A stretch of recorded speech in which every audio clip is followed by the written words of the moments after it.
ፍቅር ብቻውን ትዳርን አያቆምም። ብዙ ጊዜ ለፍቺ የሚቸኩሉት ሴቶች ናቸው ይባላል። ፍቺን ኢኒሼት የሚያደርጉት ወይንም ደግሞ ፍቺን እንደ አማራጭ የሚያቀርቡት ሴቶች ናቸው እንጂ ወንዶች አይደሉም የሚባል ነገር አለ።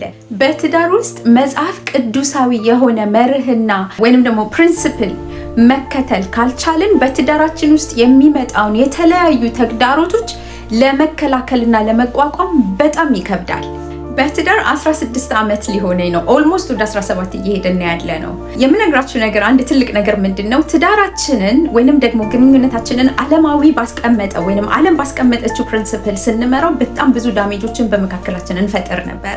ነገር ግን መጽሐፍ ቅዱስ ባስቀመጠልን በእግዚአብሔር ቃል መሰረትና መርህ ፕሪንሲፕል ትዳራችንን መምራት ስንጀምር፣ ግንኙነታችንን በዛ መሰረት ማስጎዝ ስንጀምር፣ እንደዚሁም ልጆቻችንን በዛ መሰረት ማቅናት ስንጀምር የሚመጣውን ወጀብ ወይንም ደግሞ ችግር ፕሮብሌም ለመፍታት በጣም ቀላል ነበረ ለኛ የሆነልን።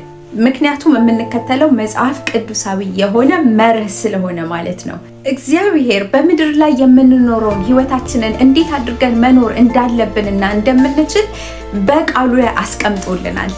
ነገር ግን ወንድ ልጅ ወይንም ባል ቤቱን ፕሮቴክት ሊያደርግ ወይንም ደግሞ ሊንከባከብ፣ ልጆቹን ሊንከባከብ፣ ሚስቱን ሊንከባከብ ሲገባው የሚያስፈልጋቸውን ነገር ለቤተሰቡ፣ ለሚስቱ፣ ለልጆቹ ማቅረብና ፕሮቫይድ ማድረግ ሲገባው ብሎም ልጆቹን፣ ሚስቱንና ቤቱን ወደ እግዚአብሔር ሊያስጠጋና ሊያቀርብ ሲገባው ከሰማይ የተሰጠውን ሪስፖንሲቢሊቲ ወይንም ድርሻ መወጣት ሲያቅተው ትልቁ ተጽዕኖ ወይንም ደግሞ ጫና የሚወድቀው በሴቷ ላይ ወይንም በሚስት ላይ ነው የሚሆነው። ቤቱን መጽሐፍ ቅዱስ ባስቀመጠለት መርህ መሰረት መምራትና ማስኬድ ሲሳነው ወይንም ሲያቅተው አሁንም ጫናው የሚወድቀው በሴቷ ላይ ወይንም ደግሞ በሚስት ላይ ነው። አስቡት፣ መጽሐፍ ቅዱስ እንደዚህ ይላል፣ ባሎች ሆይ ክርስቶስ ቤተክርስቲያንን እንደወደዳት ሚስቶቻችሁን ውደዱ፣ በውሃ መታጠብና ከቃሉ ጋር አንጽቶ እንዲቀድሳት ስለ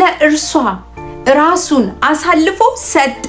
እድፈት ወይንም የፊት መጨማደድ እንዲህ ያለ ነገር ሳይኖርባት ቅድስትና ያለ ነውር ትሆን ዘንድ ክብርት የሆነችን ቤተክርስቲያንን ለራሱ ያቀርብ ዘንድ ወደደ። እንዲሁም ባሎች ደግሞ እንደ ገዛ ስጋቸው የገዛ ሚስቶቻቸውን ሊወዱ ይገባቸዋል። እንደዚህ እያለ የእግዚአብሔር ቃል ባል እንዴት አድርጎ ሚስቱን መውደድና ፕሮቴክት ማድረግ እንዳለበት እንደዚሁም ደግሞ ራሱን አሳልፎ እስከ መስጠት ድረስ ሊጠብቃት፣ ሊወዳትና ሊንከባከባት እንደሚገባ የእግዚአብሔር ቃል